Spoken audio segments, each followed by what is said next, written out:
There's a silence after a breakup that doesn't feel real. It's not loud or messy like the movies make it seem. It's quiet, still. You sit there, not even fully processing it, just numb. The bed feels bigger. The room feels colder. Everything looks the same, but nothing feels right. You don't cry not because it doesn't hurt, but because the pain hasn't even found a way out yet. It's just sitting there, in your chest, heavy and unanswered. You go over every detail, every message, every look she gave you in those final days. Was it the way she stopped saying I love you with the same warmth? Was it the shift in her tone? The way she pulled away slightly when you reached for her? You didn't want to believe it then, but now those moments hit like punches. It wasn't sudden, it was slow. Like watching someone walk out a door in slow motion while you're frozen in place. And now that she's gone, what hurts most isn't that she left, it's that you stayed present in something that was already slipping away. You were loyal to the future while she was already letting go of the past. That betrayal, not of cheating, but of quiet disconnection, that's what breaks you. You gave her the softest parts of yourself, the real parts, and now those pieces feel wasted. It's not just the love you're mourning, it's the man you were when you believed in it. That version of you feels like a ghost now, and the worst part, no one really sees it. You still show up, still smile, still talk, but inside, you're hollow. The world keeps moving, but you're stuck at the last moment. She looked at you without love, and that moment haunts everything. The silence after she leaves isn't just quiet, it's deafening. It's in the way your mornings start now. No good morning text, no voice note, just the weight of an empty screen staring back at you. The routines you once shared now feel like rituals you perform for no one. Making coffee for one, sleeping on just one side of the bed, passing places you used to go together and feeling that sting in your chest every single time. That's the pain. No one prepares you for the empty space where her presence used to be. You start to realize that heartbreak isn't a single moment. It's 1,000 little ones. Every time you forget and instinctively go to share something with her, only to remember she's not there. Every time you laugh and then feel guilty for it. Every time someone asks, how are you? And you want to say, falling apart. But instead you say, I'm good. That's what makes it hard. You're grieving someone who's still alive. Someone who just decided their life was better without you in it. And that realization cuts deeper than words ever could.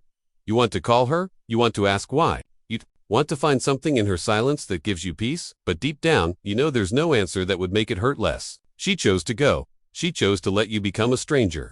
And now, it's just you. You and the echoes of what used to be.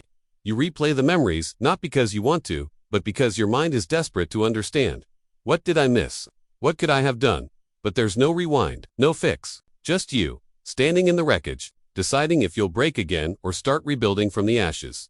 The silence after she leaves isn't just quiet, it's deafening. It's in the way your mornings start now. No good morning text. No voice, note, just the weight of an empty screen staring back at you. The routines you once shared now feel like rituals you perform for no one. Making coffee for one. Sleeping on just one side of the bed. Passing places you used to go together, and feeling that sting in your chest every single time. That's the pain no one prepares you for, the empty space where her presence used to be. You start to realize that heartbreak isn't a single moment, it's 1,000 little ones. Every time you forget and instinctively go to share something with her, only to remember she's not there. Every time you laugh and then feel guilty for it. Every time someone asks, how are you? And you want to say, falling apart, but instead you say, I'm good. That's what makes it hard. You're grieving someone who's still alive. Someone who just decided their life was better without you in it. And that realization cuts deeper than words ever could. You want to call her, you want to ask why. You want to find something in her silence that gives you peace, but deep down, you know there's no answer that would make it hurt less. She chose to go. She chose to let you become a stranger. And now, it's just you. You and the echoes of what used to be. You replay the memories, not because you want to, but because your mind is desperate to understand. What did I miss? What could I have done? But there's no rewind, no fix. Just you, standing in the wreckage, deciding if you'll break again or start rebuilding from the ashes. Now it's just you and the mirror. No more pretending. No more hoping she'll come back. No more waiting for a message that never arrives. And in that silence, something starts to shift inside you. Not instantly, not dramatically, but steadily. You stop waking up for her. You start waking up for yourself. You hit the gym, not to get revenge, but to rebuild. You read not to impress, but to grow. You stop chasing distractions and start chasing discipline. Every rep, every step, every ounce of sweat, it's part of the rebuilding. And it's not about becoming someone she'll regret losing. It's about becoming the man you almost forgot you were. You stop giving your energy to old memories. You stop explaining yourself to people who don't deserve access to your heart. You stop entertaining conversations that feel like regression. Because now, you know what it cost you to love without limits. You know what it took to crawl out of the wreckage. You understand that not everyone who says they care will stay when things get heavy, and that lesson becomes your armor. You begin to vet who gets close. You don't care about charm. You care about consistency. You care about how people show up, not just how they speak. The man you're becoming doesn't chase love. He creates a life that attracts it. He leads himself so powerfully that only those who are equally grounded can walk beside him.